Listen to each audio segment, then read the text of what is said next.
In a quiet room, an old clock ticked loudly. My husband John was glued to the TV, ignoring me completely. I felt fed up with all the problems we'd had over the years. John broke the silence, sneering at me. I told him firmly, "I'm leaving." He mocked me, saying I couldn't survive without him. But his words only made me more determined. I couldn't take his neglect and his mom's meddling anymore. It was time to leave and take charge of my life. "I can handle it," I said confidently, standing up. Even though I was nervous about what was next, I felt strong. John's mom, who had been living with us for a while, walked in and saw my packed bags. "Leaving already?" she sneered, thinking I couldn't handle their family issues. I ignored her and grabbed my bags, heading for the door. John just sat there, saying, "You'll be back. You can't do this alone." As I stepped out of the house, a feeling of freedom washed over me. The evening air was refreshing, lifting my spirits. I didn't know where I was going, but for the first time in years, I felt a glimmer of hope. For 2 decades, I'd been playing the role of John's obedient wife, feeling more like a convenience than a partner. My son, Elias, was the only source of happiness, but even he couldn't fill the void in my heart. John's mom made things worse with her constant criticism and manipulation. Finding a small, peaceful apartment was a relief. It became my safe space where I could think without judgment. I ignored calls and messages from John and his mom, who begged and threatened me. I was determined to stand my ground and move forward. My coworkers at the library, where I'd worked for a long time, supported me. They had seen how I'd been struggling and were happy to see me finding my strength again. Surrounded by books and understanding friends, I started to feel like myself again and began to believe in a brighter future. While I was settling into my new life, Elias called me, sounding worried. "Mom, are you okay?" he asked. I reassured him, feeling calm for the first time in years. "Yes, Elias, I'm doing better than ever." But then he told me about the problems at home. My decision to leave hadn't gone down well. John had turned to drinking, and his mom wouldn't stop blaming me for leaving. I pushed away the guilt, reminding myself that they needed to respect my decisions. Elias hesitated but then expressed his support for me prioritizing my happiness. Ending the call, I realized this was just the beginning of proving myself to John and his mother, who had underestimated me for too long. It was time they saw I wasn't the obedient woman they thought I was. My journey to self-discovery and independence had only just begun. In my quiet new home, I reflected on the 28 years with John. What started as a promising relationship had soured over time. John's charm and our shared dreams once seemed perfect, but he became more focused on himself, neglecting our family. Elias's birth didn't bring us closer, it highlighted our growing distance. John thought providing money was enough, leaving me to handle the emotional support. His mother, Ariana, was always there, criticizing my parenting. She'd say I was spoiling Elias, insisting John never needed that kind of care. Despite her comments, I focused on raising Elias well. He grew into a thoughtful and independent man, a bright spot in our tense home. Things reached a breaking point when Ariana moved in without asking, claiming she was lonely. Her presence was suffocating. She criticized everything from my cooking to my clothes, hinting that John could have chosen a better partner. This new phase of my life was all about breaking free from years of control and finding myself again, a journey I was just beginning. Ariana's constant criticisms were hard to ignore, but what really shook me was discovering John's deception. I stumbled upon bank statements one day that revealed large amounts of money being spent from our joint account. It turned out this money was being wasted on Ariana's gambling addiction and John's secret indulgences. Whenever I tried to confront them about it, it led to heated arguments, with John always taking his mother's side. "She's my mom, Stella. She needs this," he'd insist, dismissing my concerns. The final straw came when I overheard them plotting to take full control of our finances, pushing me aside and leaving me powerless in my own home. That's when I realized I couldn't keep living under their control. The day I decided to leave, I promised myself I'd make them understand the pain they caused. My plan was simple but powerful, to challenge their egos and their control. I started by legally separating our finances, which shocked John. "What are you doing?" he demanded on the phone. "I'm protecting myself, something I should have done a long time ago," I replied calmly but firmly. Ariana's reaction was even more dramatic. "You ungrateful brat. After everything we've done for you," she screamed when she found out. But I didn't let it faze me. The time of me being submissive was over. Now I was setting my own rules, beginning their reckoning. After I took control of my finances, things got chaotic. John and Ariana showed their true colors through their anger. Their attempts to intimidate me with angry phone calls didn't work.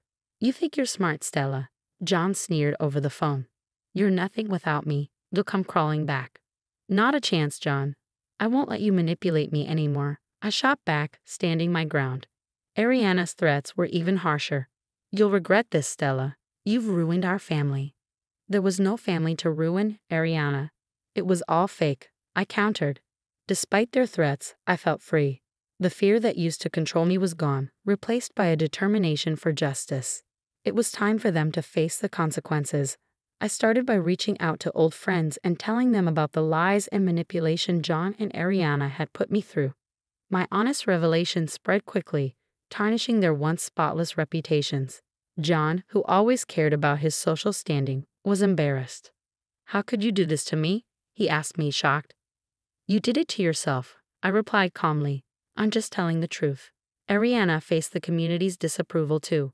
"You've made us outcasts," she accused, seeing it as a fight. But I wasn't afraid of her anymore. "No, Ariana, this isn't a fight. It's about being responsible for your actions," I told her. Seeing their social circles fall apart showed how powerful the truth can be.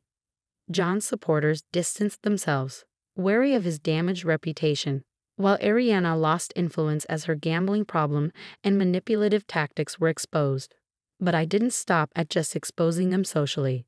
I knew their weak spot was their finances. With the help of a good lawyer, I fought for my fair share of our joint assets. Ariana's debts from gambling and John's mishandling of money were brought to light. The legal battles were tough, but I stayed strong. Their lies were no match for the truth, and I won a significant victory in court. When the judge ruled in my favor, I could see the defeat in John and Ariana's faces. This win meant more than just money. It showed that I was morally right. "You've destroyed everything, Stella," John said, sounding defeated. "No, John, you destroyed our family long ago. I'm just picking up the pieces," I replied, leaving the courtroom feeling free for the first time in years. I was filled with hope for a future without the weight of my past. After the court ruling, I started rebuilding my life with the assets that were rightfully mine. Stepping away from John and Ariana's influence, they couldn't believe the extent of their downfall. This was the start of a new chapter for me, one of independence and self-discovery, ready to embrace whatever came my way. The crumbling of John and Ariana's facades was just the beginning of my journey to rediscover myself and pursue real happiness and freedom. One evening, John called in a fit of desperation. "You can't just change our lives like this, Stella," he pleaded over the phone. "I'm just taking back what's rightfully mine," I replied firmly. "Maybe you should have thought about the consequences before betraying my trust." Ariana, however, took a sneakier approach. She tried to turn family members against me, painting herself as the victim. "You're tearing our family apart, Stella," she accused me when we bumped into each other at the grocery store. "This family was broken long before I left," I replied, refusing to show any sign of distress. I embraced my new freedom, enjoying the ability to control my own life. I cut off their access to me by changing my phone number and found comfort in volunteering at a local shelter, helping others who have faced similar struggles. But my fight for justice wasn't over yet. I found out Ariana planned to challenge the court's decision, hoping to get money for her gambling habit. "You won't win, Stella. I'll make sure you pay," she threatened in a message sent through a relative. In defiance, I strengthened my legal defenses, prepared to counter any challenge she brought forward. The person who once avoided conflict had become a determined advocate for her own rights. Meanwhile, John was crumbling under the pressure. His once spotless reputation was now tarnished, affecting his career. "You've destroyed everything, Stella," he admitted during a moment of reflection. "You brought this on yourself, John." "I just exposed the truth," I replied. As time passed, I watched as their seemingly stable lives fell apart. Ariana's attempt to overturn the court's decision failed, leaving her in financial and social ruin. John's professional life continued to decline, his reputation irreparably damaged. However, I didn't feel any joy in watching their downfall. Though it was an important part of reclaiming myself, it didn't bring me satisfaction. My journey was about healing and finding myself, far beyond their punishment. Regaining my independence and self-respect was a big step. But the wounds from neglect and emotional abuse were still healing. As I rebuilt my life, my main goal was to find inner peace and happiness. My journey was transformative, leading me out of the darkness of my past. I became stronger and more resilient. My story wasn't about revenge, but about freedom, a celebration of the human spirit's ability to overcome challenges. Months had gone by since the court ruled in my favor, but the effects lingered. John and Ariana had drifted from their social circles, shadows of their former selves. Then Elias visited unexpectedly with troubling news. Dad lost his job and his drinking has gotten worse. Grandma lost everything to gambling. They're selling the house, he said, the weight of his words palpable. My heart ached for Elias. Despite the distance, family ties tugged at my emotions. Did we do the right thing? Elias wondered quietly. I reassured him, though with a heavy heart, that we stood up for what was right. They made their choices. I didn't find satisfaction in John and Ariana's downfall. Instead, it reminded me of the importance of living with integrity and respecting others. In the following weeks, rumors spread about the sale of their house, signaling the end of their decline. John struggled to find work because of his damaged reputation, and Ariana was isolated as her addiction became known. One evening, I ran into John during a walk. He looked like a different person, defeated. There's nothing to say, he finally said, defeated. This brief encounter was powerful. It showed how much our lives had changed because of the choices we made. It was here that I found true happiness, peace, and a sense of self that couldn't be shaken. The first thing I noticed wasn't the beeping machines or the IV in my arm. It was my phone, face down on the hospital bedside table, practically vibrating itself off the edge with notifications.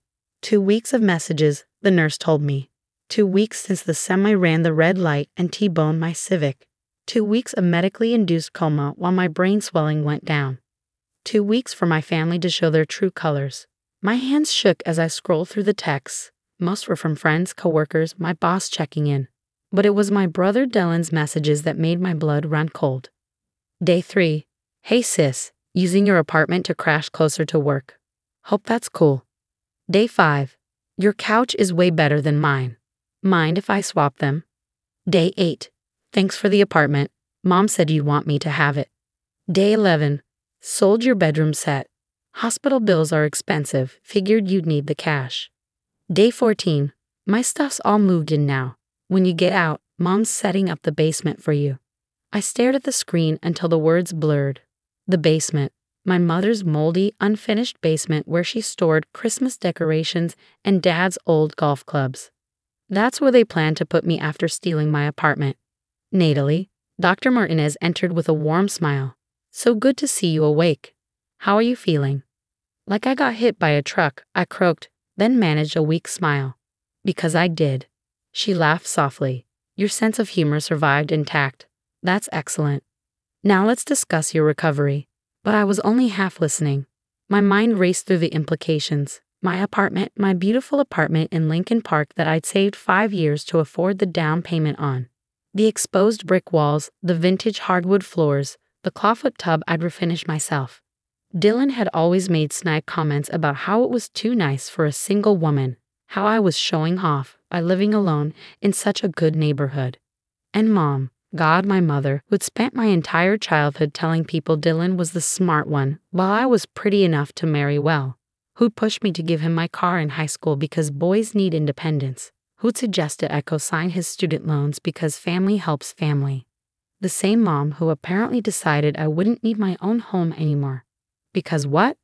Coma patients don't require dignity. Discharge in about a week, Dr. Martinez was saying. You'll need physical therapy, but your cognitive functions seem perfectly intact. You're very lucky. Lucky, right. After she left, I called my best friend Emma. She answered on the first ring. Nat? Oh my God, you're awake. I've been so worried. Emma, I need you to do something for me. Go to my apartment. Check if Dylan's actually there. What? Why would Dylan? She paused. Oh no, what did they do? 20 minutes later, she called back. I could hear traffic in the background. I'm outside your building. There's a moving truck. Nat, they're taking your kitchen table out right now. The one you refinished last summer. Is Dylan there? Yeah, He's directing the movers. Want me to confront him?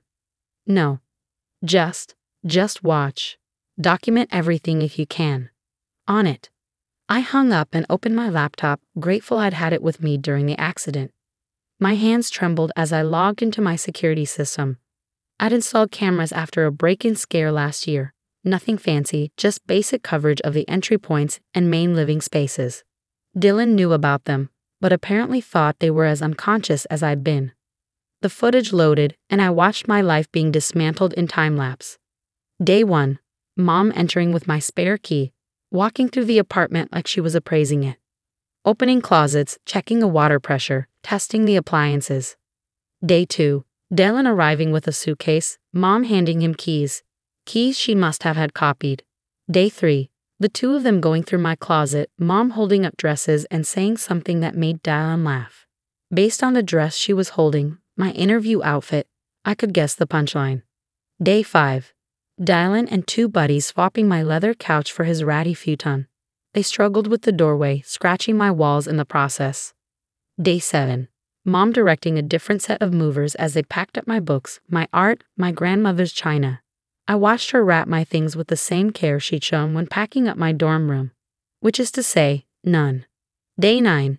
Dylan hosting a party. Beer bottles on my handmade coffee table. Some girl throwing up in my bathroom. His friends playing darts on my wall. My actual wall, not a dartboard.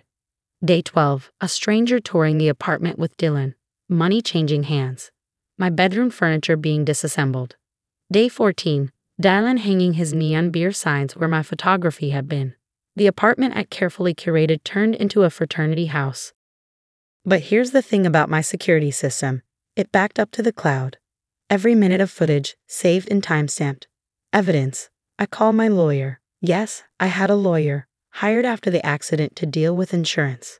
Margaret Winters was 65, sharp as a surgical knife, and took absolutely zero shit from anyone. They did what? Her voice could have frozen hellfire. Please tell me you have documentation. 14 days of security footage. Christmas came early. Send me everything. And Natalie? Don't contact them yet. Let them think you're still foggy from the coma.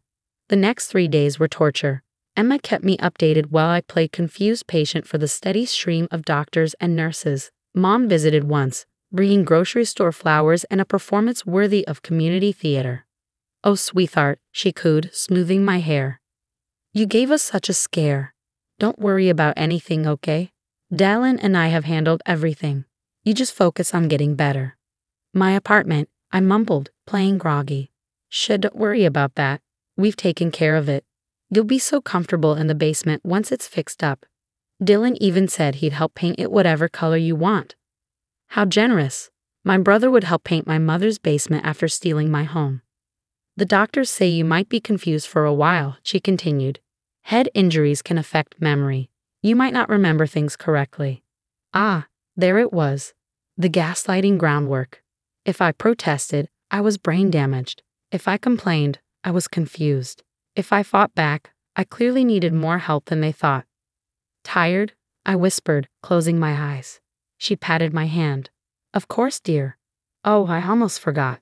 Dylan wanted me to ask, do you remember where you put your passport? He's planning a trip and thought he might use your airline miles since he won't be traveling anytime soon. The audacity was breathtaking. I kept my eyes closed, feigning sleep, while she rummaged through my hospital room belongings. Margaret worked fast. By day 4, she had everything lined up. Theft charges for the furniture, breaking and entering, turns out making unauthorized copies of keys counts. Fraud for Dylan representing himself as the apartment owner. Elder abuse charges for Mom, since technically I was in a vulnerable state when they robbed me. The security footage is damning, she told me. But I need to warn you, pressing charges will go nuclear on your family relationships. What relationships? I laughed bitterly. The one where my mother planned to stuff me in a basement while I was comatose. Or the one where my brother threw parties in my home while I was fighting for my life. Fair point. One more thing, your apartment building has security footage too. I've subpoenaed it. Thought you'd want to know that Dylan's been telling people you gave him the apartment because you were probably going to die anyway. Multiple witnesses heard him at a bar bragging about his inheritance. He thought I was dying and his first instinct was to take my home. Well, he's about to learn that rumors of your death were greatly exaggerated and extremely expensive for him.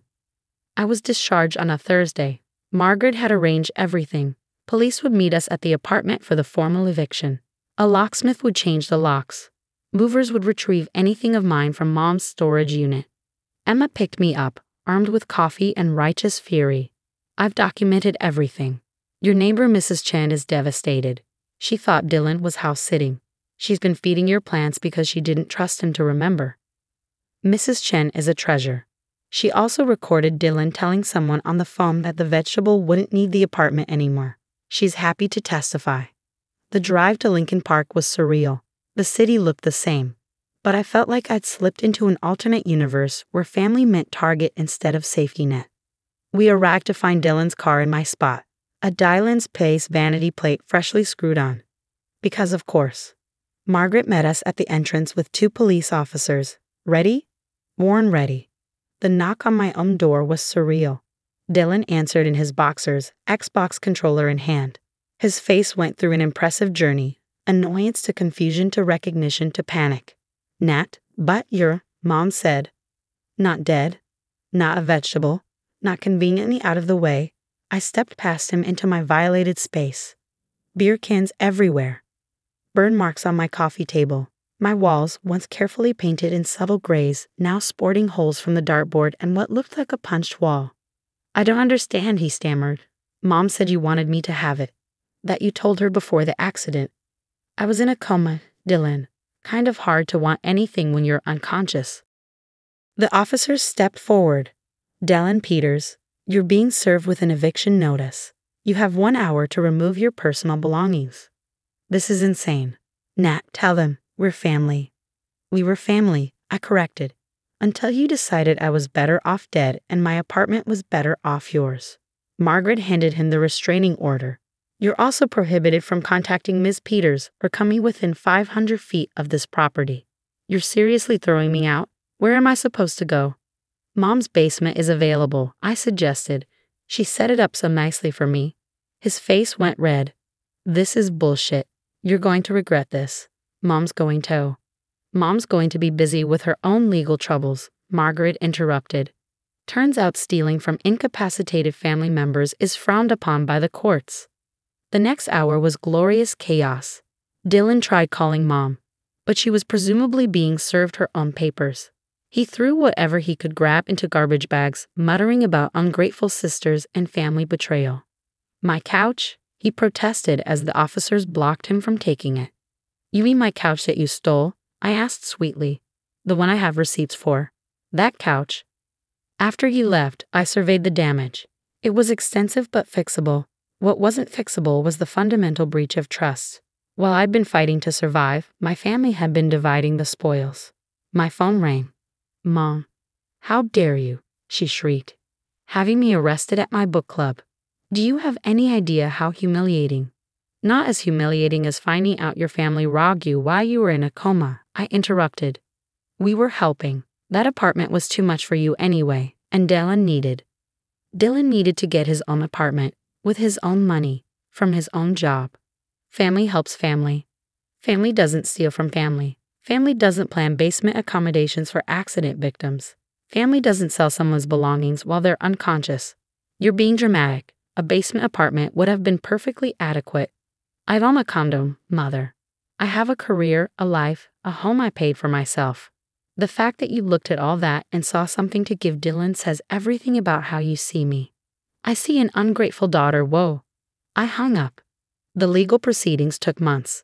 Dylan tried to fight the eviction until Margaret produced the security footage of him telling his friends I was basically dead anyway. Mom's lawyer argued that she was just trying to help until we showed the footage of her methodically cataloging my belongings for sale. They both ended up with criminal records. Dylan got probation and restitution. Mom got community service and a hefty fine. The family imploded, relatives chose sides, holiday invitations were revoked. Facebook became a war zone.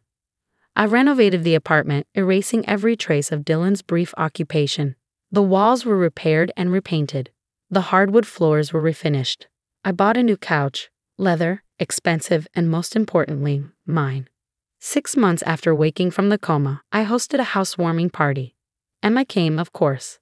Mrs. Chen brought homemade dumplings. Colleagues from work, friends from physical therapy, even Dr. Martinez stopped by.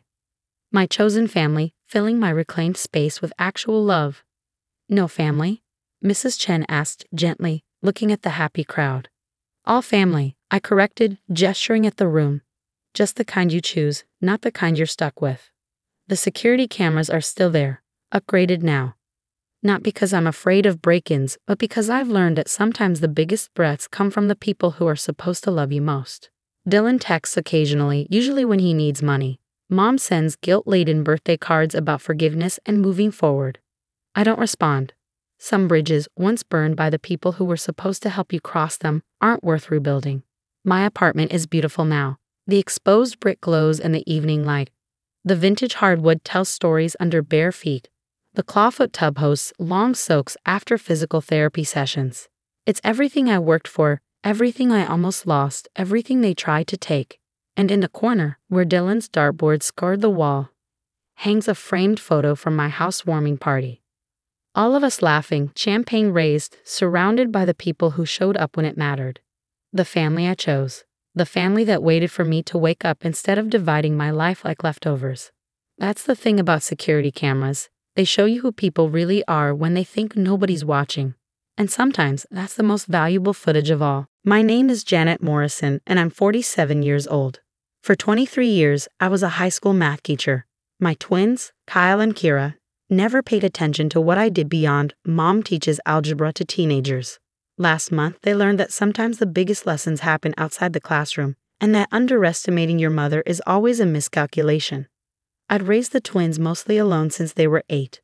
Their father, Direct, had decided that family life was stifling his potential and moved to California to find himself. He found a 25-year-old yoga instructor instead, but still managed to video call the kids twice a month and send the legally mandated child support when he remembered. For years, I stretched every dollar.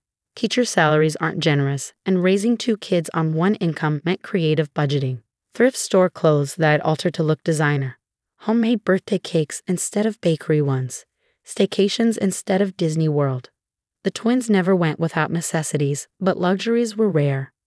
Why can't we get the new PlayStation like everyone else? Kyle would complain.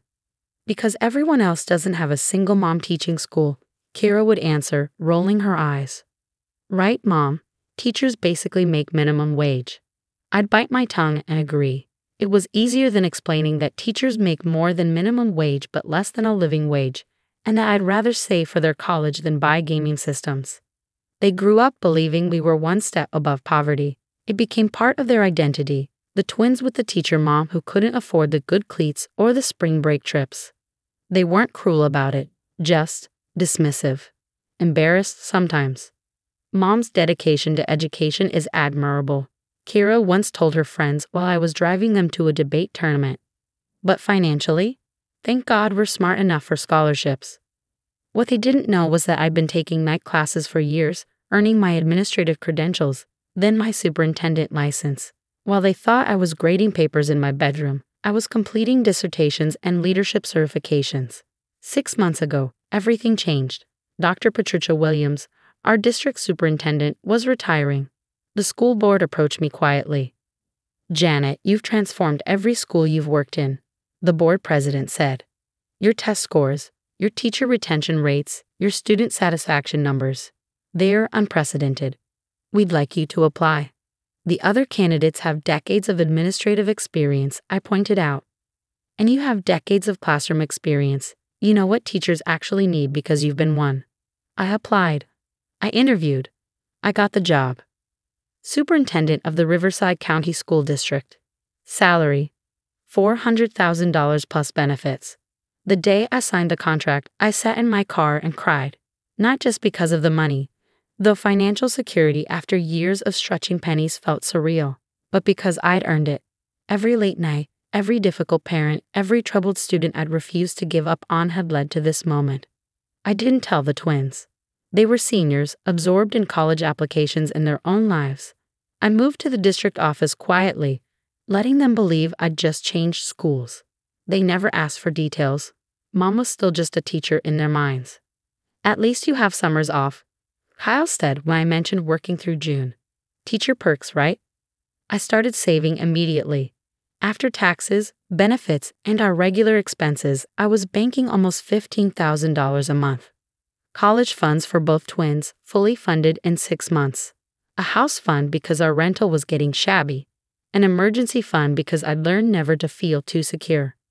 But I kept living exactly as we always had. Same 10-year-old Honda, same thrift store shopping trips, same homemade dinners. I wanted the twins to understand the value of money before they learned we had it. The revelation came on a Thursday evening. The twins were in the living room, supposedly doing homework. I was in the kitchen making dinner when I heard Kyle's phone ring. "Hey Dad," he said, putting it on speaker so Kira could hear. They often did this. Derek preferred efficiency in his parenting. "Kids, how's senior year treating you?" But Kira said, "Just stressed about college." "Which colleges are we looking at?" Derek used "we like he'd been part of the process." "State schools mostly," Kyle said. "Maybe Hudson University if the financial aid comes through." "Hudson's a good school," Derek said. "Expensive though, like 40 grand a year." "Yeah, well," Kira's voice turned bitter. "Mom's teacher salary isn't cutting it anymore. Not with inflation. We're looking at massive loans." My hand stilled on the knife I was using to chop vegetables. "I've been thinking about that," Derek said. "Maybe it's time I stepped up. Financially, I mean. Your mother's done her best. But teachers." He trailed off meaningfully. "We know," Kyle said. "She works hard, but it's basically a volunteer job that pays a tiny stipend." "We're going to ask her to co-sign loans," Kira added. "But honestly, Dad, we might need you to pay for college. Like actually pay. Not just promise to help and then flake." "Hey now," Derek protested weakly. "I've been consistent with support." "You missed 4 months last year," Kyle said flatly. "Mom covered it, but we saw the past due notices. We know she's drowning." Drowning. I looked around my kitchen, the same kitchen where I'd balanced budgets down to the penny, where I'd taught them fractions using measuring cups, where I'd never once mentioned the 6-figure bonus I'd received for exceeding district improvement goals. "Look," Derek said, "I'm doing better now. The wellness center is taking off. I could probably manage $10,000 per kid for college." "Per year?" Kara asked hopefully. "Total," Derek clarified. $20,000 split between you is significant." "Dad, textbooks alone cost more than that," Kyle said. "We're talking about $300,000 in student loans between us. Mom's teacher retirement won't even cover the interest." "Maybe she should have thought about that before becoming a teacher," Derek said. "I told her years ago to go into tech or business. But no, she had to follow her passion." I set down the knife completely, my hands shaking with anger. "We're not blaming Mom," Kira said quickly. "She's amazing. She can't help being poor." "Can't help being poor." "We've already started looking at loan options," Kyle continued. "We'll need her to co-sign since we have no credit. It'll probably tank her credit score, but what choice do we have?" "Your mother's credit is probably already shot," Derek said knowingly. "Single teacher income, she's probably maxed out on cards just keeping you fed." My credit score was 820. I'd never missed a payment in my life. "We were thinking," Kira said carefully, "maybe you could talk to her. About being realistic? She keeps saying she'll figure it out for college, but we know there's nothing to figure out. She needs to accept that we'll be in debt and just support us emotionally or whatever." "I'll talk to her," Derek promised. "Maybe this weekend. Help her see reason about your futures." They hung up after more promises from Derek about being there and making things right. I heard the twins go back to their homework, casually dissecting my financial life like it was a math problem with an obvious answer: Mom equals poor. I finished making dinner in silence, my mind spinning. 6 months of keeping my promotion quiet. 6 months of letting them believe we were still struggling. I thought I was teaching them values, but maybe I'd just taught them to be ashamed of me. "Dinner's ready," I called out. They came to the table, still discussing loan applications. I served the pasta quietly, watching my children, my brilliant, ambitious children who thought their mother was a financial failure. "Mom," Kira said between bites, "we need to talk about college financing." "Oh," I kept my voice neutral. "We've been looking at loans," Kyle said. "With our grades, we can get into good schools. but the costs. We'll need you to co-sign, Kira added. I know it's a lot to ask, but how much are we talking about? I asked. They exchanged glances. Probably about $150,000 each, Kyle said. Over 4 years. $300,000 total, I repeated. That's a lot of debt. We know, Kara said gently, like she was breaking bad news to me. But with your teacher's salary, there's no other option. We've accepted it. Have you? I set down my fork. Tell me, what do you think my teacher's salary is? I don't know, Kyle shrugged. Like $40,000? Maybe $45,000 with your experience, Kira added generously. I see. I stood up. Wait here. I went to my home office, what they still called Mom's grading cave, and pulled out a folder. 6 months of bank statements, the offer letter I'd never shown them, the district newsletter announcing my appointment that they'd never bothered to read. I returned to the dining room and placed the folder on the table. What's this? Kyle asked. Open it. Kara pulled out the first bank statement. Her eyes widened at the balance. $247,000.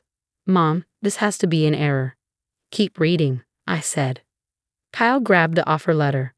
Superintendent of Schools, annual salary. This can't be right. $400,000. Kira's voice cracked. Mom, is this real? As of 6 months ago, yes. They stared at me, then at each other, then back at the papers. But you're a teacher, Kyle said weakly. I was a teacher. Now I run the entire district. 42 schools, 8,000 students, 600 teachers. I sat back down. But you're right. My little teacher's salary probably isn't cutting it. Mom, Kira whispered. We told Dad that I was drowning, that I couldn't help being poor, that you needed him to pay because I'm financially useless. I kept my voice calm. Yes, I heard. Kyle's face was red. We didn't mean. You meant every word, I interrupted. And why wouldn't you? I've let you believe we were struggling. That was my choice. But hearing you dismiss my entire career, my education, my capabilities because you assumed teacher equals poor. That was enlightening. We're sorry, Kara said, tears forming. We just assumed. You assumed that because I chose to teach, I chose poverty. That passion and financial success can't coexist. That your mother, who raised you alone, kept you fed and clothed and loved, must be drowning because she's just a teacher. How long have you been saving? Kyle asked quietly. 6 months. Your college funds are fully funded. Both of you. Any school you can get into, I can afford. But you didn't tell us, Kira accused. You let us worry. Did you worry? I asked. Or did you just pity me? There's a difference. Silence stretched between us. For 18 years, I continued, I've shown you that teachers matter. That education changes lives. That service to others is noble. But the moment you thought I couldn't pay for your college, all of that disappeared. I became poor mom with her little teacher's salary. That's not fair, Kyle protested. We respect what you do. Do you? Then why was your first instinct to call your father and plan around me instead of talking to me? Neither answered. I have a PhD in education leadership, I said. I've published papers on systemic reform. I've transformed failing schools into success stories. But you never asked about any of that. You saw teacher and stopped looking. We're sorry, Kira said again, meaning it this time. Everyone says teachers don't make money. Most don't, I agreed. But I didn't stay in a classroom. I kept learning, growing, advancing. Just like I've always told you to do, but you were too busy feeling sorry for me to notice. I pulled out 2 more pieces of paper. These are your college accounts.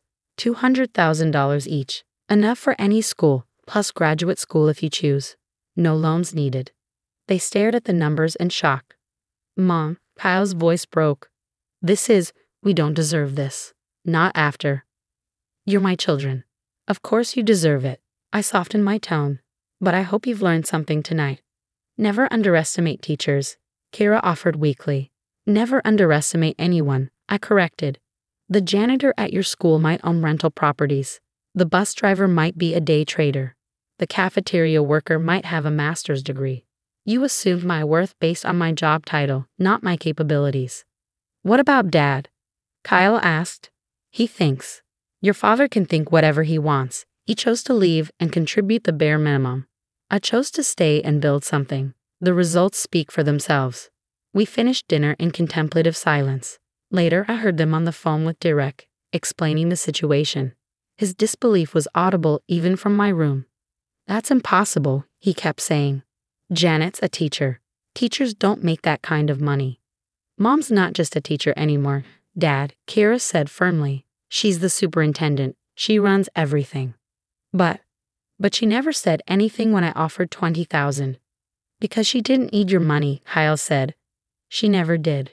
She was testing us, and we failed. The next few weeks were awkward. The twins tiptoed around me, suddenly interested in my work, my responsibilities, my achievements. They read every article about my appointment, watched school board meetings online, asked questions about educational policy. Is it too late? Kira asked one evening. To actually know you. It's never too late, I assured her. But know me as I am, not as you assumed I was. They both chose Hudson University in the end, not for the prestige, but for the education program. They wanted to understand what I built my life on. Kyle switched his major from business to educational technology. Kira chose educational psychology. We want to understand, Kyle explained, how you saw so much in a career everyone else dismisses. Because I didn't just teach subjects, I said. I taught students, and every student was succeeded because of something I did. That was worth more than any salary. But the salary doesn't hurt, Kira added with a small smile. No, I laughed. It certainly doesn't.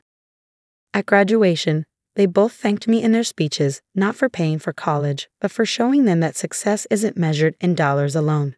That respect isn't earned by titles but by impact. That their mother, who they pitied for her little teacher salary, had quietly become one of the most powerful educators in the state. Derek attended the ceremony, still stunned by the transformation in his children's perspective. And mine. You could have told me, he said afterward. About the promotion. I would have.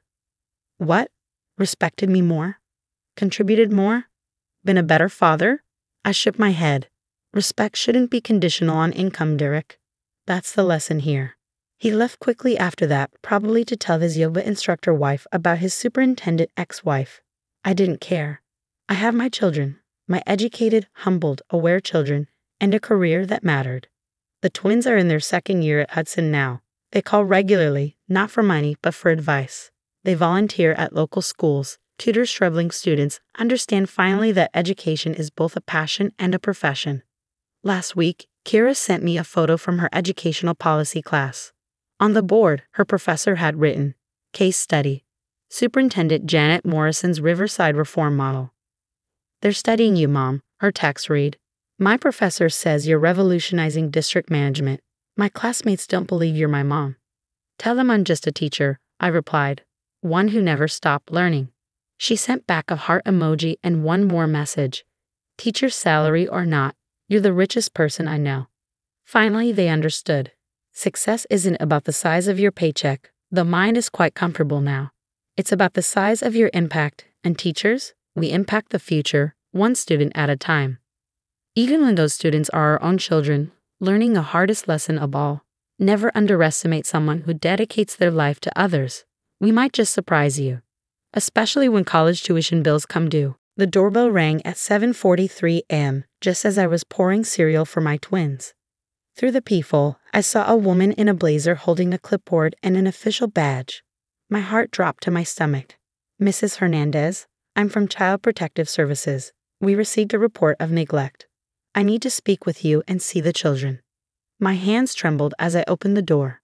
Behind the social worker, I spotted my mother-in-law Patricia's car parked across the street, barely hidden behind a neighbor's hedge. She was watching, waiting to see her handiwork unfold. The social worker stepped into better light, and I gasped. Stephanie. Her professional mask slipped for a second. Oh my God. Luna Rodriguez? My college roommate, the girl who'd held my hair back during freshman year parties, who'd helped me study for anatomy finals, who'd been my maid of honor before we lost touch. Now standing in my doorway with a CPS badge investigating me for child neglect. I work nights, I said, my voice cracking. I'm an ICU nurse. The babies need me, but apparently that makes me an unfit mother. Stephanie glanced back at Patricia's poorly hidden car, then at me. Her expression hardened, not against me, but with understanding. "Let's go inside," she said loudly, then quieter, "and document everything." Patricia Garcia Hernandez had hated me from the moment her son Diego brought me home. I wasn't Mexican enough. My father was Filipino. I wasn't traditional enough. I insisted on keeping my career. I wasn't submissive enough. I spoke my mind at family dinners. But when I gave her grandchildren, twin boys named after Diego's father and mine, I thought things would improve. Instead, they got worse. A mother should be home with her babies, she'd say every Sunday dinner, not working vampire hours, leaving them with strangers. The stranger was Diego himself 3 nights a week, and a licensed daycare the other 2. But Patricia believed fathers were babysitters and daycare was abandonment. The breaking point came last month.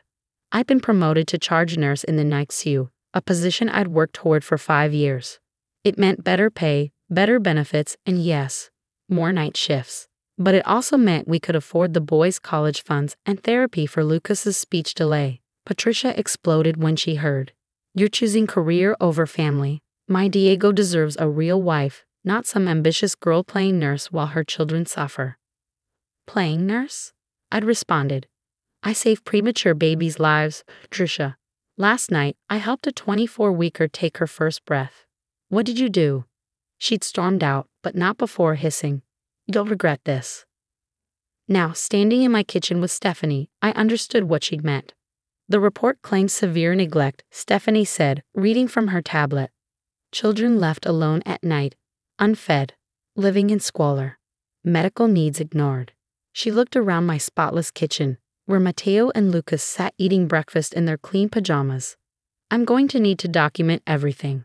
For the next 2 hours, Stephanie photographed every room.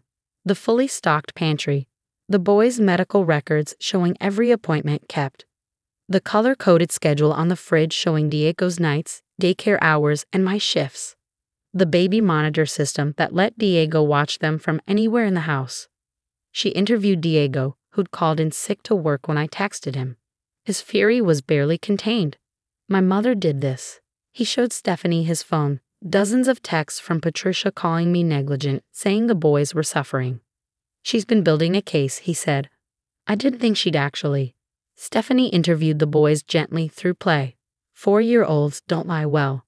They told her about mommy's pancakes, daddy's bedtime stories, how mommy saves tiny babies at the hospital, how Grandma Patricia says mommy is bad, but they don't think so.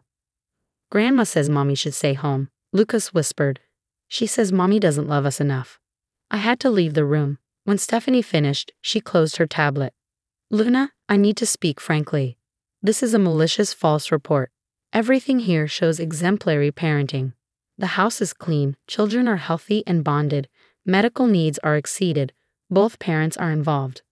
But what your mother-in-law did, this is criminal." "Criminal?" "Filing a false CPS report is a crime. Using CPS as a weapon is abuse of the system. And what she told your children, that's parental alienation." She pulled out her personal phone. "Off the record, this is the most vindictive false report I've seen. On the record, I'm recommending immediate closure and flagging this as malicious." That's when Patricia made her mistake. She knocked on the door, playing concerned grandmother. "I saw the CPS car," she said breathlessly. "Is everything okay? Do the boys need to come with me?" Stephanie and I exchanged glances. I nodded. "Mrs. Garcia Hernandez," Stephanie said, "I'm the assigned worker. Are you the reporting party?" Patricia's face cycled through emotions: surprise, calculation, false concern. "I don't know what you mean. But if someone reported concerns, it must have good reason. Luna does leave those babies alone at night with their father," Diego said from behind me. "My mother, you filed the report, didn't you?" "I did what any concerned grandmother would do." Patricia snapped, dropping her mask. "Those children need a real mother, not some career woman who abandons them for work." Stephanie was recording everything on her phone. "Ma'am, are you admitting to filing the report?" "Yes, someone had to protect those babies. Look at her, exhausted, working all night, probably taking pills to stay awake. Is that a mother?" "That's a nurse," Stephanie said coldly, "saving lives, while you're attempting to destroy one." The next weeks were a whirlwind. Stephanie's report was devastating, not to me, but to Patricia. She documented everything: the false allegations, Patricia's admission, the attempted parental alienation, the psychological harm to the children. The district attorney's office pressed charges. Filing a false CPS report in Texas is a criminal offense. Patricia was arrested at her country club during Thursday Bridge. The mugshot made the local news. Grandmother charged with false CPS report and custody dispute.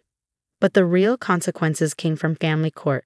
Diego filed for a restraining order protecting me and the boys from Patricia. The judge, after reading Stephanie's report and hearing how Patricia had told our 4-year-olds that mommy doesn't love them, was furious. Mrs. Garcia Hernandez, the judge said, "You weaponized a system designed to protect children in order to hurt your daughter-in-law. You traumatized your grandchildren with lies about their mother. You attempted to destroy a family because you disapprove of a woman having a career." Patricia tried to cry, but the judge wasn't moved. "I'm granting the restraining order. No contact with the minor children for 1 year. After that, supervised visitation only, pending psychological evaluation. Any attempts to circumvent this order will result in immediate jail time." "You can't keep me from my grandbabies," Patricia wailed. "You kept yourself from them," the judge replied, "by choosing control over love." The criminal trial was worse for her. Stephanie testified about the waste of resources, how Patricia's false report meant real cases waited longer for investigation. Other nurses from my unit testified about my dedication, how I'd never missed a shift without coverage, how I'd saved countless infants. The prosecutor played Patricia's voicemails to Diego. "That wife of yours is destroying our family. If you won't leave her, I'll make sure she loses those children. A real Mexican wife would be home, not gallivanting at work while babies cry for their mother." Patricia got 6 months probation, 200 hours of community service, and $5,000 in fines. But the real punishment was social. Her church friends distanced themselves. The country club whispered. The extended family split. Team Patricia versus team she really did that. Diego struggled most. He loved his mother, but couldn't forgive what she tried to do. He started therapy, unpacking years of manipulation we hadn't fully recognized. "She always made me feel guilty for helping with the boys," he admitted one session. Said real men don't change diapers. "But I love bath time with them. I love being an involved dad." The boys went to therapy too. The therapist helped them understand that Grandma Patricia told lies because she was angry, not because mommy was bad. Slowly, their questions about why mommy worked stopped being tinged with Grandma's poison. Patricia tried everything to regain access. She sent letters through third parties, had relatives call begging for forgiveness, even hired a new lawyer claiming grandparent rights. Each attempt was documented and filed, strengthening our case. The breaking point for Diego came when Patricia ambushed him at work. She'd lost weight, looked haggard. "I'm your mother," she cried. "How can you choose that woman over me?" "You tried to have my children taken away," Diego said. "You tried to destroy my wife, who saves babies' lives every night. You made my sons think their mother doesn't love them. You didn't give me a choice. You made it for me." She slapped him in front of his coworkers. Security escorted her out, and Diego filed his own restraining order. Life settled into a new normal. I still work nights in the night queue. Last week, I saved twins born at 26 weeks. Their mother cried when I told her they'd likely survive. "You have kids?" she asked. "How do you leave them to come here?" "Because someone was here when my boys needed it," I said. "And because my boys know that mommy helps babies and daddy takes great care of them when I do." The boys are thriving. Lucas's speech therapy is working wonderfully. Mateo wants to be a doctor like mommy, but for big people. They video call me on my dinner break, showing off artwork and telling stories. Diego became the dad he always wanted to be without his mother's judgment. He does braids, paints nails, bakes cookies. He joined the PTA. Other dads ask him for advice. He glows with pride when people call him an involved father instead of a babysitter. Stephanie and I rekindled our friendship. She comes for dinner monthly, always laughing about how we reunited. In all my CBS cases, she says, "I've never been so happy to close one as fast as yours." Patricia, we hear things through the grapevine. She moved to her sister's house in Houston. She tells people she has no grandchildren, easier than explaining why she can't see them. Her Christmas cards no longer include family photos. Sometimes I feel guilty. She's Diego's mother, the boy's grandmother. Shouldn't forgiveness be possible? Then I remember Lucas asking if mommy loved him enough. I remember her watching from her car as CPS knocked on my door, hoping to see my children taken away. I remember the venom in her voice, playing nurse. Last month, I was nominated for Nurse of the Year. The ceremony was beautiful. Diego and the boys in the front row, my colleagues cheering.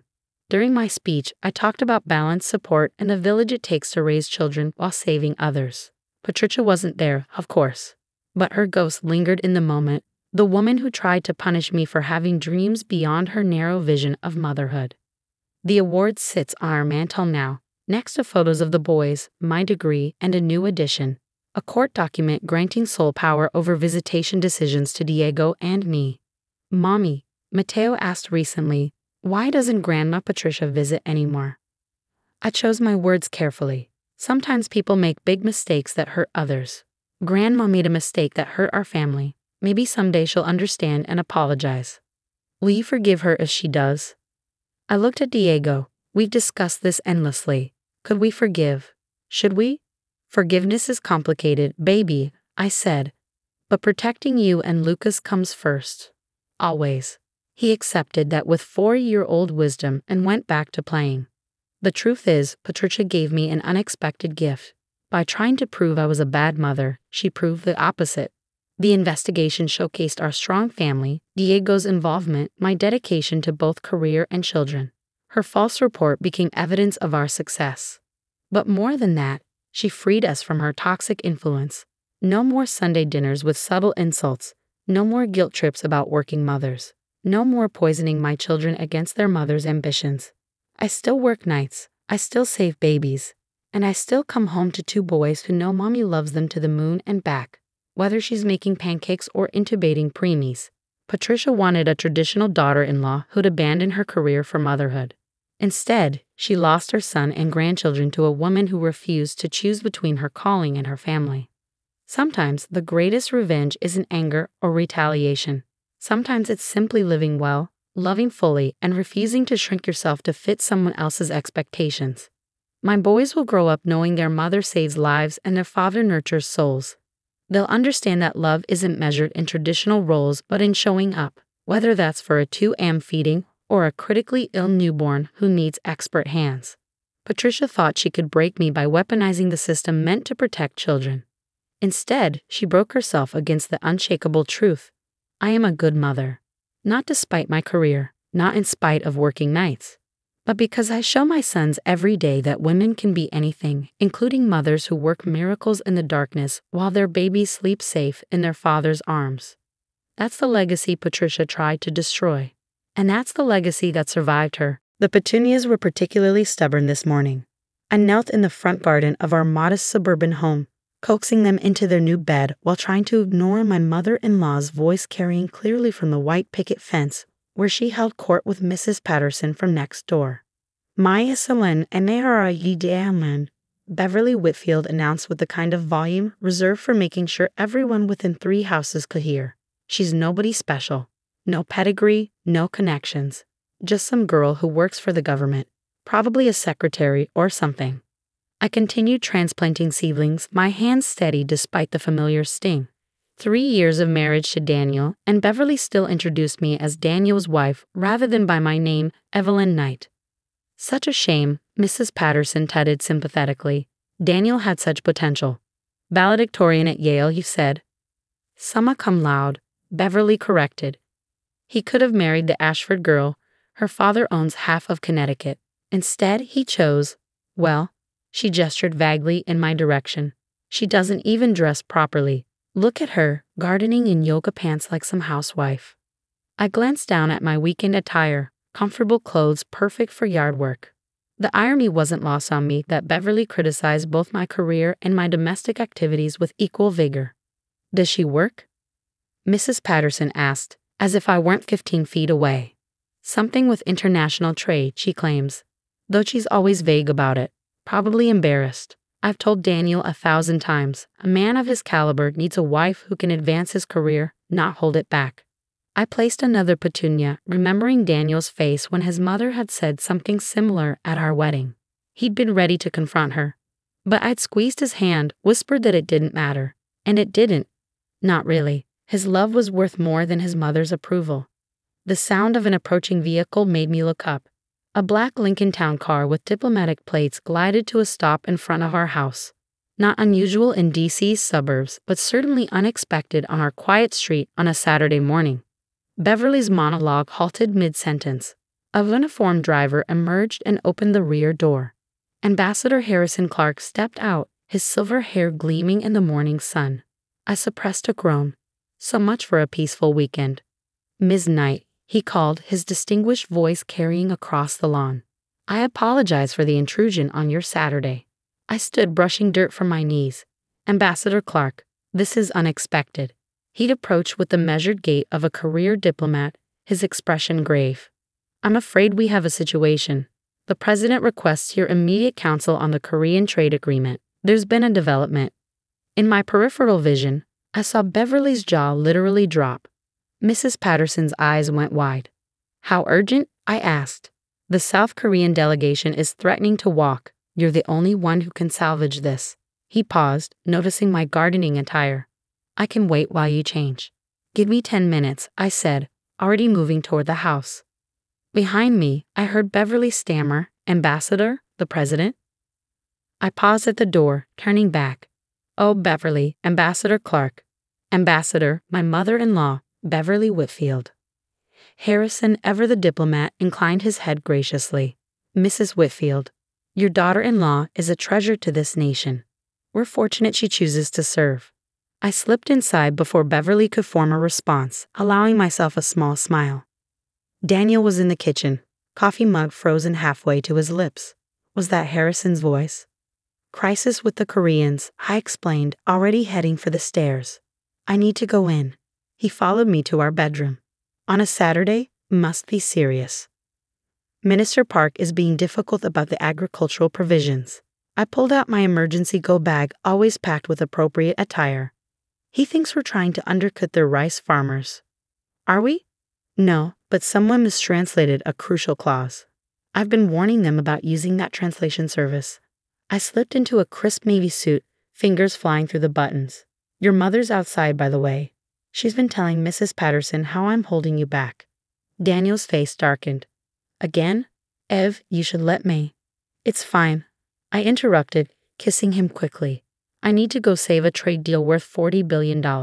We can discuss your mother's opinions about my inadequacy later." "You're not inadequate," he said firmly. "You're extraordinary. And I'm going to tell her. After I get back, I promised." The Koreans won't wait. Downstairs, I grabbed my secure laptop and briefcase. Through the window, I could see Beverly and Mrs. Patterson hadn't moved, still staring at the ambassador's car like it might disappear. Harrison was on his phone when I emerged. He ended the call quickly. The president's already in the Situation Room. The Commerce Secretary and Trade Representative are en route. And Minister Park. At his embassy packing, he opened the car door for me. We have perhaps 2 hours before this becomes irreversible. As I slid into the limousine, I caught sight of Daniel emerging from the house. He waved, and I blew him a kiss, knowing Beverly was watching everything. "Your mother-in-law seems surprised," Harrison observed as we pulled away. "I may have forgotten to mention the exact nature of my work," I admitted. He chuckled. "Deputy Director of International Trade Negotiations, personal advisor to 3 presidents, fluent in 7 languages, and the only person who can make Minister Park laugh.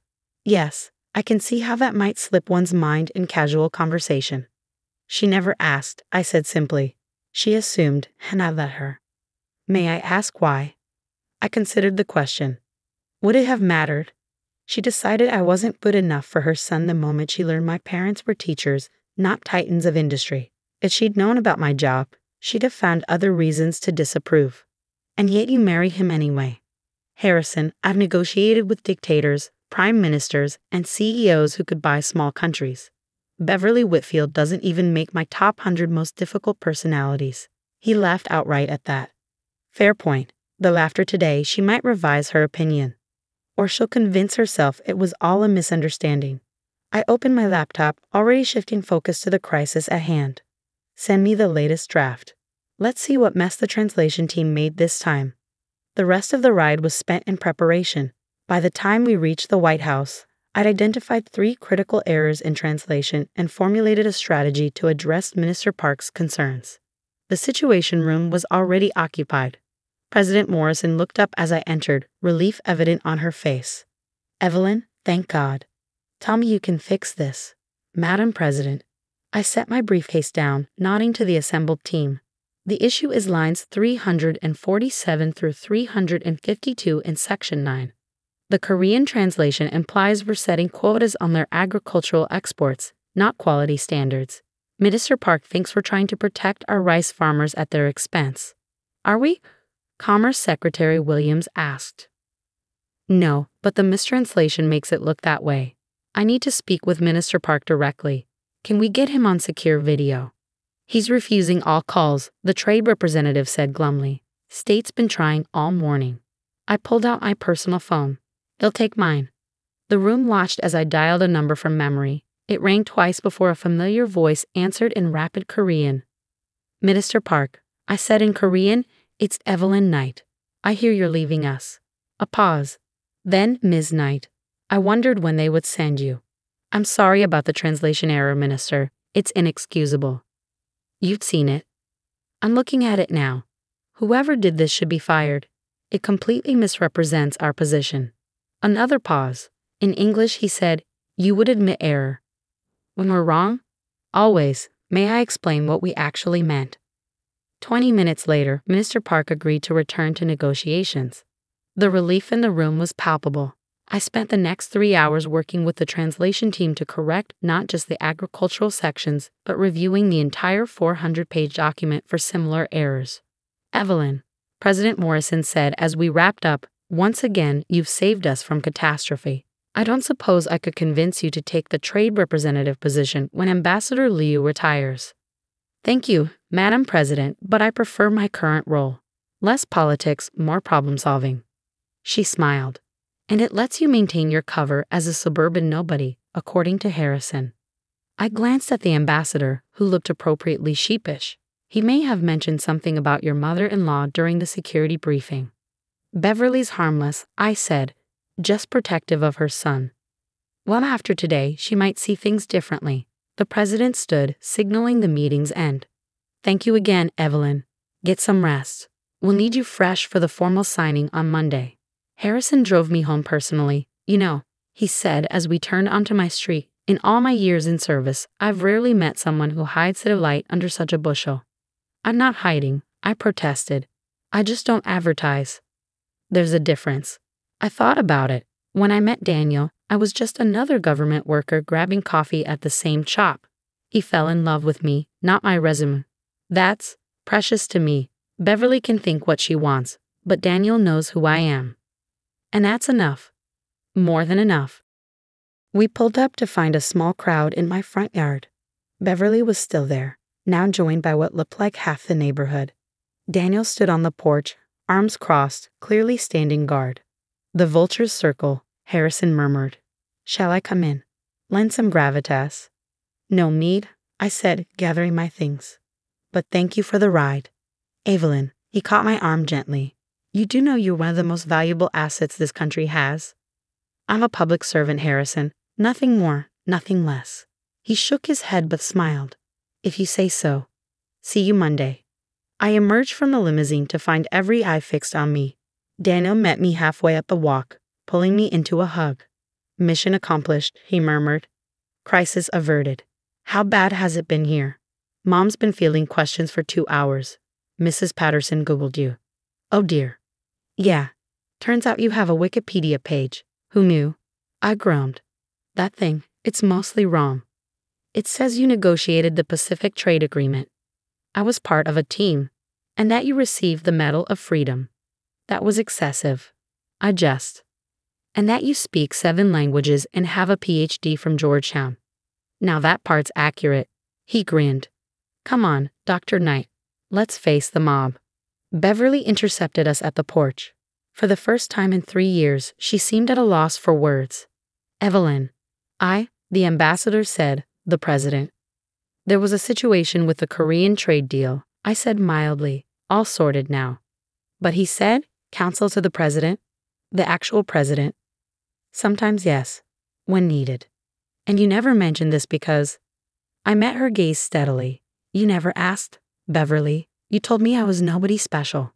I didn't see the point in correcting you." She flushed. "I may have misjudged." Mrs. Patterson pushed forward. "Is it true you speak Korean and Mandarin and Arabic?" "Among others, yes." "And you've met world leaders. It's part of the job." The questions came fast then. Neighbors suddenly fascinated by the woman they dismissed as Daniel's quiet wife. I answered what I could, deflected what I couldn't, and finally escaped inside with Daniel's help. "Well," he said, closing the door behind us, "that was interesting. Your mother looked shell-shocked. She'll recover, though I think her bridge club will be hearing a very different story about her daughter-in-law from now on." I kicked off my heels, suddenly exhausted. "I need to finish planting those petunias. After you saved a $40 billion trade deal, I think the petunias can wait." "The petunias don't care about trade deals," I pointed out. "They just need good soil and water." He pulled me close. "This is why I love you. You negotiate with presidents and prime ministers, then come home and worry about flowers." "Everyone needs balance," I murmured against his chest. A knock at the door interrupted us. Daniel sighed. "If that's another neighbor wanting to know about your secret life." But it was Beverly, standing alone on the porch. "May I come in?" Daniel looked at me. I nodded. In our living room, Beverly perched on the edge of the sofa like she'd never been there before. Which, come to think of it, was almost true. She usually insisted we visit her. "I owe you an apology," she began stiffly. "I made assumptions." "Yes," I agreed. "You did. You could have corrected me. At any time." "Would you have believed me, or would you have assumed I was embellishing?" She had the grace to look ashamed. "Probably the latter." "Beverly," I said, sitting across from her, "I don't need you to be impressed by my job. I need you to respect me as Daniel's partner, as part of your family." I thought Daniel was settling, that he could do better. Better than someone who loves him completely, who supports his dreams, who makes him laugh every day. I meant financially, socially. "I know what you meant." I kept my voice gentle. "But Daniel doesn't measure success the way you do. He never has." "No," she admitted. "He measures it in happiness. And he's happy with you." "Disgustingly happy," Daniel confirmed from the doorway, "despite your best efforts to convince me otherwise." Beverly winced. "I've been awful, haven't I?" "Yes," Daniel and I said in unison. She surprised me by laughing. "I suppose I deserve that." She stood, smoothing her skirt. "Evelyn, would you consider starting over? I'd like to know my daughter-in-law. The real one, not the one I invented in my head." I considered her outstretched hand. 3 years of slights, dismissals, and condescension. But also Daniel's mother, the woman who raised the man I loved. I took her hand. "I'd like that." She squeezed gently. "Perhaps you could tell me about your work, the real version." "Over tea sometime," I suggested, "when there isn't a crowd of neighbors waiting for gossip." "Deal." She moved toward the door, then paused. "Evelyn, the ambassador said you were a treasure to the nation. Harrison's prone to exaggeration." "I don't think he was exaggerating." She met my eyes. "I think I've been too small-minded to see what was right in front of me." After she left, Daniel pulled me back into his arms. That went better than expected. "She's trying," I said. "That's something." "So about those petunias." I laughed. "Yes, they still need planting. Trade deals are temporary. Gardens are forever." "Spoken like a true diplomat," he teased. We spent the rest of the afternoon in the garden together, planting flowers while neighbors found excuses to walk by and stare. By evening, the petunias were in their beds, the Korean trade crisis was resolved, and Beverly had texted me about having tea next week. "You know," Daniel said as we admired our handiwork, "you could have shut down Mom's criticism years ago. One mention of your job, your degrees, your connections. And then what? She'd have respected me for the wrong reasons, or found new things to criticize." Besides, I leaned into him. "I like our quiet life. I like being just Evelyn in our neighborhood, not Deputy Director Knight." even if it means putting up with years of nobody special comments. Even then, because you know I'm special, that's all that matters. He kissed the top of my head.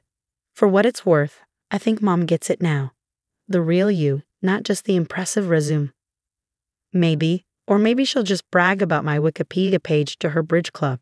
Probably both, he admitted. As the sun set over our suburban street, I thought about identity and perception, about the faces we show the world and the ones we keep private. Tomorrow the neighbors would still gossip. Beverly would still struggle with her assumptions. And I would still be both things, the woman who advised presidents and the woman who planted petunias. But tonight, I was just Evelyn, working in her garden with the man she loved in the life they built together. And despite what Beverly had believed all these years, that made me somebody very special indeed. The piano keys were still warm from my practice when I heard Dad's footsteps on the stairs. Heavy, deliberate, each one a warning that made my fingers instinctively curl. It was 5:00 a.m. on the morning of the Bernstein Youth Piano Competition, the one that came with a full scholarship to Juilliard if you won. I'd been practicing since 3:00 a.m., using the soft pedal so I wouldn't wake them. But Dad had superhuman hearing when it came to finding reasons to hurt me. What did I tell you about playing before sunrise? His voice filled the small music room in our basement, the one that used to be a storage closet before I cleaned it out myself. My name is Aria, ironic I know, and I've been playing piano since I was 4. Not because my parents wanted me to, but because my elementary school music teacher, Mrs. Kobayashi, saw something in me and taught me for free after school. She'd even given me her old keyboard when she upgraded. That keyboard had been my lifeline for 13 years. The competition is at noon, I said quietly, my hands still positioned over the keys. I need to warm up. You need to learn respect, Dad corrected, moving closer. I could smell the whiskey from last night still on his breath. Playing that thing while decent people sleep, thinking you're special. Mom appeared in the doorway, her silk robe tied loosely, hair perfect even at dawn. She was always perfect on the outside. Is she pretending to be talented again? The audition is today, I reminded them, though they knew. They'd been mocking me about it for weeks, calling it Aria's little delusion, and taking bets on how badly I'd fail. The Juilliard scholarship competition, Dad said slowly, like he was tasting something sour. You really think they'd want someone like you? I didn't answer.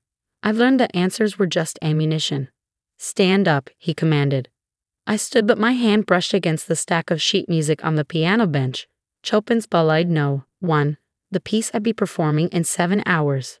He grabbed the pages, looking at the complex notation with disgust. This, he laughed, the sound sharp and ugly. You think you can play this? I've been practicing for 8 months. He tore the sheets in half, then quarters, then kept tearing until Chopin was confetti on the floor. That's what I think of your practicing. Mom giggled from the doorway. She probably couldn't play it anyway. Her teacher just feels sorry for her. But I wasn't watching the destroyed music. I was watching the small red light in the corner of the room, the one they'd never noticed. 2 months ago, after Dad had smashed my keyboard and I had to borrow the schools to practice, I'd installed a security camera. It was disguised as part of an old speaker, constantly recording, uploading everything to the cloud. Let's go upstairs, Dad said suddenly. I want to show you something. The way he said it made my blood cold, but I followed because not following was worse. In the kitchen, morning light was just starting to creep through the windows. Dad walked to the back door, the heavy wooden one that led to the garage. He opened it wide. Come here, he said. I approached slowly, every instinct screaming danger. Put your hands on the doorframe, he instructed. Spread your fingers wide. Dad, please. Do it. I placed my hands on the frame, fingers spread, knowing what was coming but unable to stop it. He threatened this before, usually when drunk, talking about how pianists were all soft and weak, how they needed their precious fingers intact. You know what? He said, gripping the door. Musicians don't need straight fingers. They need humility. He slammed the door. The sound my fingers made, a wet crunch like stepping on autumn leaves after rain, was drowned out by my scream. All 10 fingers caught in the door's brutal bite. I felt bones snap, joints compress, tendons tear. The pain was so absolute it went beyond feeling into something else, a white-hot nothing that consumed everything. He held the door closed for 3 seconds. 3 eternal seconds where I could feel my fingers breaking, crushing, dying. When he finally released it, I collapsed to my knees, holding my destroyed hands against my chest. They were already swelling, turning purple and black, fingers bent at angles that fingers shouldn't bend. Broken hands match your broken future. Dad laughed, actually laughed, like he told the world's best joke. Mom stepped closer, examining my hands with the critical eye she usually reserved for judging other women's appearances. Finally, something about you is twisted correctly. I couldn't speak. The pain was too absolute. But through the tears, I saw something Dad didn't. The kitchen security camera. We had it installed years ago after a break-in. He'd forgotten about it, but it was still there, still recording, its lens capturing everything. Clean yourself up, Dad said, already bored. And cancel your little competition. Tell them you're sick. They left me there on the kitchen floor, cradling my ruined hands. Each heartbeat sent new waves of agony through my fingers. I couldn't move them, couldn't feel anything but pain. But I didn't call to cancel. Instead, I called Mrs. Kobayashi. Area? Her voice was immediately concerned. It's so early. I need help. I whispered. Please, bring your car. And call Dr. Martinez. Dr. Martinez was her husband, an emergency room physician who'd always been suspicious of my various accidents over the years. They arrived in 15 minutes. Mom and Dad had gone back to bed, confident they'd destroyed my future. Mrs. Kobayashi used the spare key I told her about, finding me still on the kitchen floor. Oh my God, Dr. Martinez breathed when he saw my hands. We need to get you to the hospital immediately. The competition, I managed to say. Forget the competition. No, I looked him in the eyes. We go to the hospital, get my fingers splinted, and I play. Area, your fingers are broken. I know, but I'm playing. Mrs. Kobayashi looked at her husband, and something passed between them. Understanding, maybe, or recognition of the kind of determination that comes from having everything taken from you. At the hospital, X-rays confirmed what I already knew. 7 of my 10 fingers were fractured. My right pinky was dislocated. My left thumb was cracked. The resident on duty wanted to cast both hands immediately. I need them splinted, I said.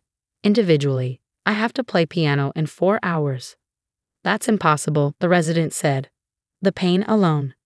I've been living with pain for 17 years, I told him. Please, just splint them so I can move them a little. Dr. Martinez pulled the resident aside. They had a quiet, intense conversation. When they came back, the resident looked troubled but agreed. They splinted each finger carefully, leaving just enough flexibility for limited movement. Then they gave me the maximum dose of painkillers that would still leave me coherent. It barely touched the agony, but it took the edge off enough that I could think. We need to call the police, Dr. Martinez said. This is assault. After the competition, I said, please, let me do this first. We arrived at the concert hall at 11:45. I was the last performer, scheduled for 3:00 p.m. My hands were wrapped in white bandages with metal splints visible between them. Every movement was agony, even with the painkillers. The other competitors stared.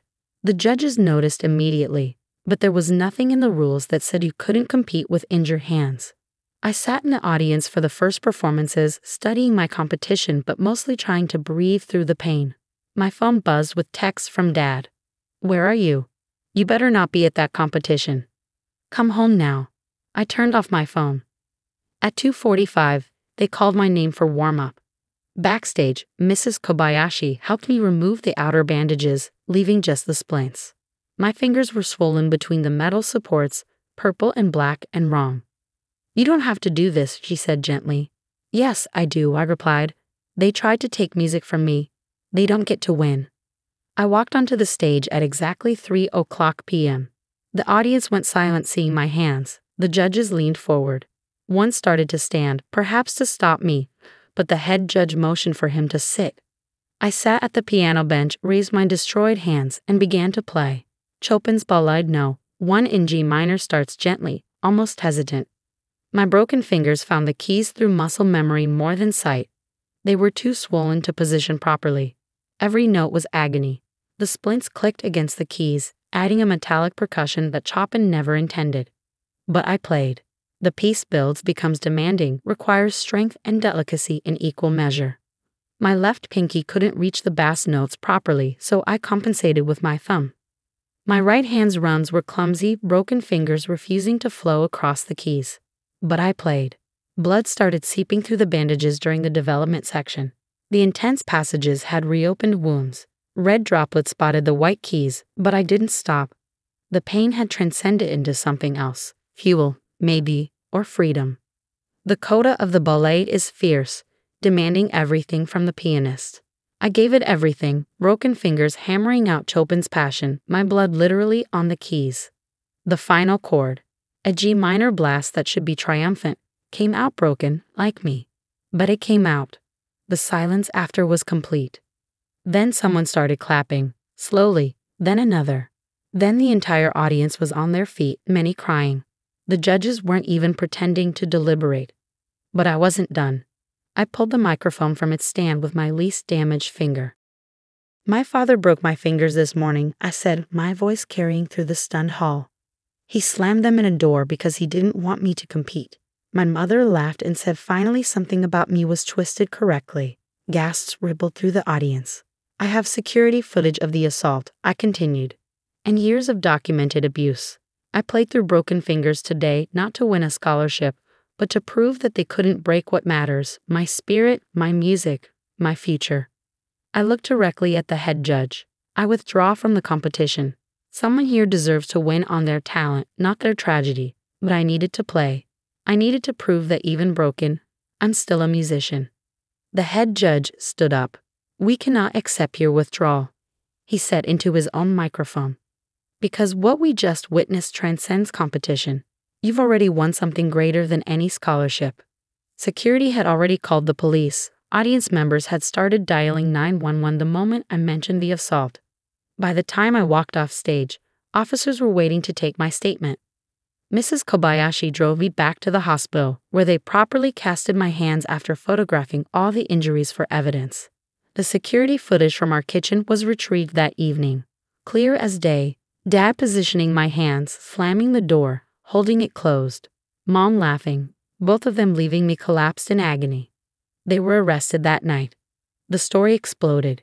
Teen plays Chopin with broken fingers after parents' assault made international headlines. The video of my performance went viral, millions of views in days. Professional pianists posted reactions, many in tears. The bloody keys became an image that haunted people. But more importantly, the security footage was released during the trial. The world saw what they did. Saw Dad's deliberate cruelty, Mom's delighted reaction, their complete lack of humanity. The trial was swift. Attempted murder, aggravated assault, child abuse, torture. Dad got 30 years. Mom got 25. Neither showed remorse, even when the prosecutor played the recording of my performance, showing the blood, the swollen fingers, the absolute destruction they'd caused. "She was always dramatic," Mom said during her testimony. "This is just another performance." The prosecutor's response was legendary. "Man, your daughter played Chopin with 7 broken fingers. That's not drama. That's heroism you'll never understand." Juilliard offered me a full scholarship anyway. Delayed admission until my hands healed. 6 surgeries, 8 months of physical therapy, and slowly, my fingers remember how to be fingers again. They're not the same. They'll never be the same. Some movements are gone forever. Certain stretches impossible now. But I adapted. Found new fingerings, new ways to create the music that lives in my soul. I graduated from Juilliard last month. My senior recital was Chopin's Complete Ballades. When I played No. 1, I used my new fingerings, my adapted technique. It sounded different than it would have with unbroken hands, but maybe more honest, more mine. Mrs. Kobayashi was in the front row, crying. Dr. Martinez, too. The family I'd built from the ruins of the one I was born into. My hands still hurt sometimes, especially in cold weather. The scars are visible, thin white lines where the surgeries put me back together. But when I play, I don't hide them. They're part of my story, part of my sound. Dad wrote me once from prison a rambling letter about how I'd ruined his life. I sent him back a CD of my Juilliard senior recital. No note, just the music he tried to silence, played on the hands he tried to destroy. The piano in my apartment is a Steinway Model B, a gift from a foundation that heard my story. On the morning of every October 15th, the anniversary of that morning, I play Chopin's Ballade No. 1 at 5 o'clock a.m. Not softly, not with the practice pedal. Full volume, full power, letting the music fill the space, announcing to the world that I'm still here, still playing. My neighbors never complain. One of them told me she sets her alarm to wake up and listen, that it reminds her that humans can survive anything. Musicians don't need straight fingers. They need determination, passion, and the refusal to let anyone silence their song. My fingers are crooked now, scared and reconstructed, but they make music. Beautiful, powerful, defiant music. And that's the only revenge that matters. Living, playing, soaring despite everything they did to ground me. Every concert is a victory. Every note is an act of rebellion. They tried to break my hands to break my future. Instead, they forged me into something unbreakable. Something that plays Chopin with bloody fingers and wins. Something that turns pain into music and music into freedom. The security camera that recorded my destruction also recorded my resurrection. The moment I chose to play anyway. That footage exists beside the assault footage in court records. Proof that sometimes the human spirit is stronger than human cruelty. My hands are my history now.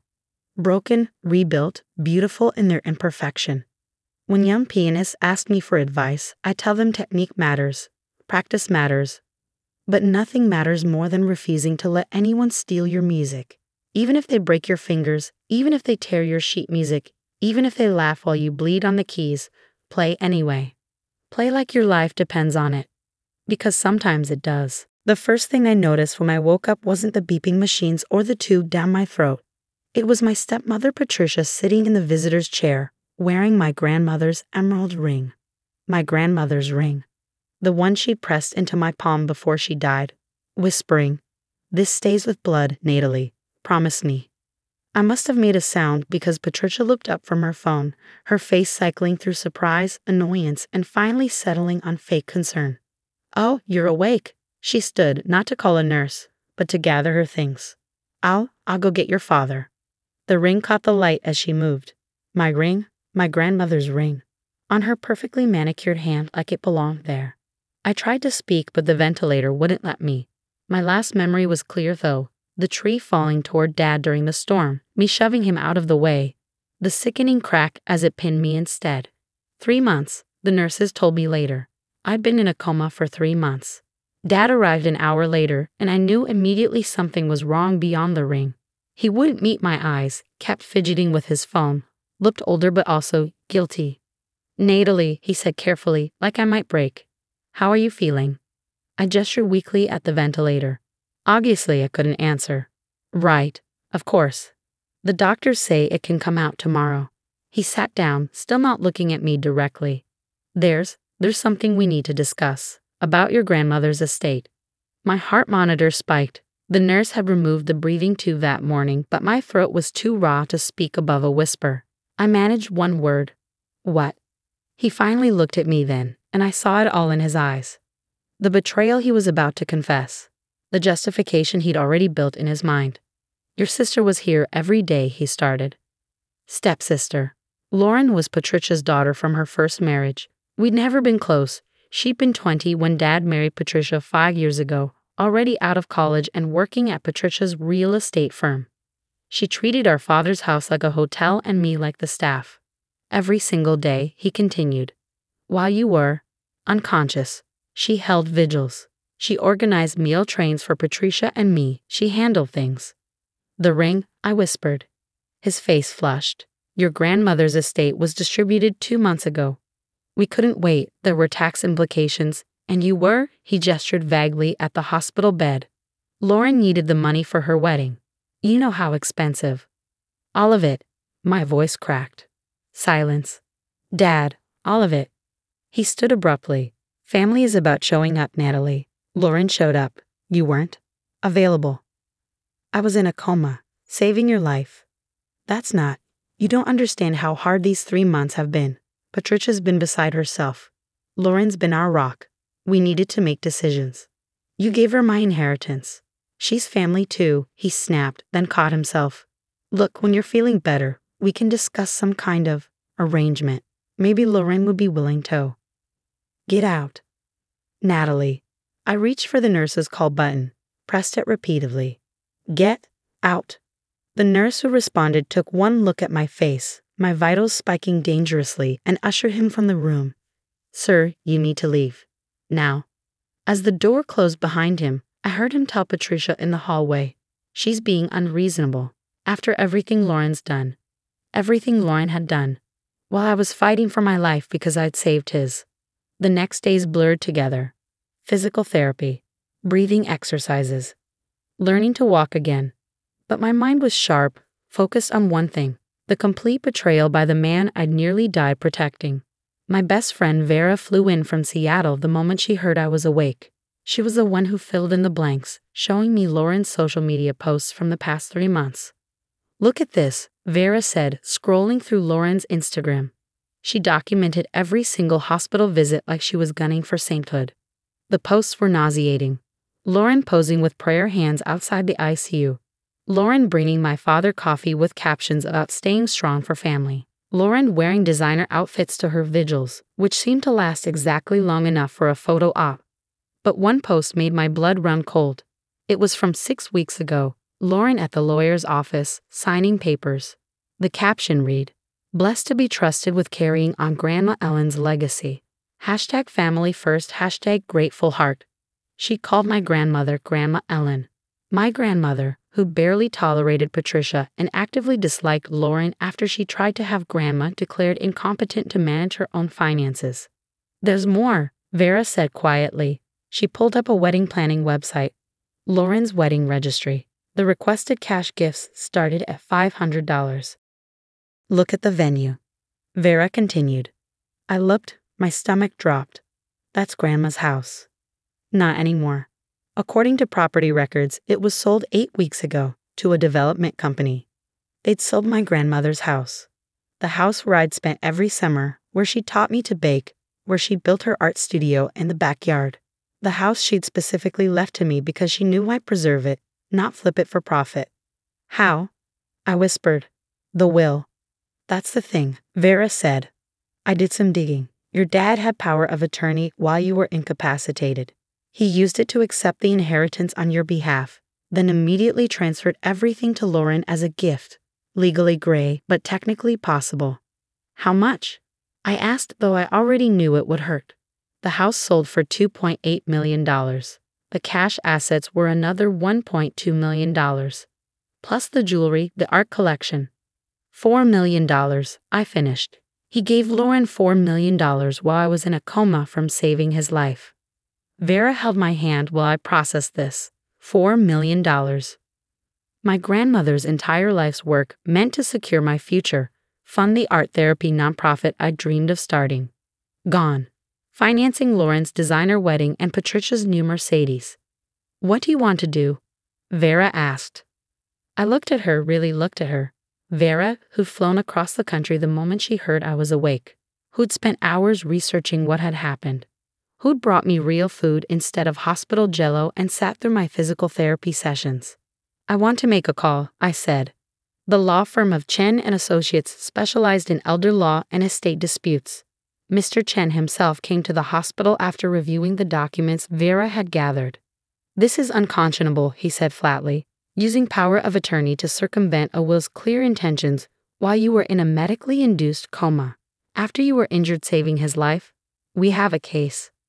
I don't want to sue my father, I said. You're not, Mr. Chen corrected. You're suing to recover stolen assets. Your father made himself complicit, but the target is the recipient of the fraudulent transfer. Lauren, my stepsister who performed hospital visits for Instagram likes while helping steal my inheritance. There's something else, Mr. Chen added. The house sale. It wasn't arm's length. The development company is owned by Patricia's brother. They undervalued it by at least $800,000. Of course they did. The next morning, a different nurse brought my breakfast tray with an odd expression. There's a woman here claiming to be your sister. Should I let her in? No, I said firmly. I don't have a sister. But Lauren didn't take no for an answer. I heard her in the hallway, voice pitched high with indignation. I've been here every single day for 3 months. I have a right to see her. Ma'am, the patient has declined visitors. This is ridiculous. After everything I've done, The vigils, the prayers, the theft. I called out loud enough to carry. You can add that to your list, Lauren. Silence, then the click of heels retreating rapidly down the hallway. That afternoon, Dad returned with Patricia. The nurse tried to stop them, but I waved her off. I wanted to hear their justification. Patricia spoke first, clutching her purse like a shield. Natalie, sweetheart, you have to understand. We thought you might never wake up. The doctors said. I was in a medically induced coma, I interrupted. Not brain dead. The doctors were optimistic about recovery. I have the medical records. But the estate needed to be handled, Dad said. Taxes. Were due in 18 months, I finished. I looked it up. You had a year and a half to wait. Lauren needed. To steal from an unconscious woman? Yes, apparently she did. Patricia's face hardened, the mask slipping. She's getting married. Do you know how much weddings cost these days? And with the market? With the market, Grandma's house was worth nearly $3 million. You sold it for $2 million. They exchanged glances. Caught. To your brother, Patricia, who's already filed permits to tear it down and build condos. That house was falling apart, Patricia said defensively. The maintenance alone was my responsibility, my inheritance, my choice. Dad stepped forward. Natalie, be reasonable. Lauren's your sister. Stepsister. And she's nothing to me now. Neither are you. The words hung in the air like a blade. I nearly died saving your life. I continued, my voice steady despite the tears threatening. I shoved you out of the way of a falling tree. I took the hit. And while I was fighting to breathe, you let them rob me. We didn't rob. Get out. I pressed the nurse's button. And know this, I've already hired a lawyer. Every penny Lauren took will be returned, or I'll see her in court. The house sale will be challenged. The jewelry will be recovered. All of it. Patricia laughed, sharp and bitter. You can't prove anything. It was all legal. Your father had every right. To violate his fiduciary duty, to commit fraud, to transfer assets in clear contradiction of the will's intent. I smiled coldly. My lawyer disagrees. So does the forensic accountant who's already found the paper trail. Dad's face had gone gray. Forensic accountant. Oh yes. Turns out that when you rush to steal $4 million, you leave tracks. Like Lauren's wedding planner payments starting 2 days after I entered the ICU. Or the house listing going up while I was still critical. Or Patricia's new car purchase the day after the estate closed. You're destroying this family, Dad said quietly. No, I replied, you destroyed it the moment you chose greed over your daughter's life. Security arrived to escort them out. As they left, Patricia turned back one last time. That ring was too good for you anyway. Lauren wears it better. I smiled. Tell Lauren to enjoy it while she can. The police take a dim view of receiving stolen property over $50,000. Patricia's face went white. They'd forgotten that Grandma's ring had been appraised. That I have records, that their greed had made them sloppy. The lawsuit was filed within the week. Lauren tried to play victim on social media, posting about how I was attacking the family that supported me. But the comments weren't what she expected. Turns out, people have opinions about stealing from coma patients. Someone leaked the story to a local news station. Woman has inheritance stolen while in coma after saving father's life, made for compelling television. Lauren's wedding venue canceled her booking after the bad publicity. Vendors pulled out. Her grand $500,000 wedding became a courthouse ceremony with no guests. Even Patricia's family distanced themselves once the fraud investigation began.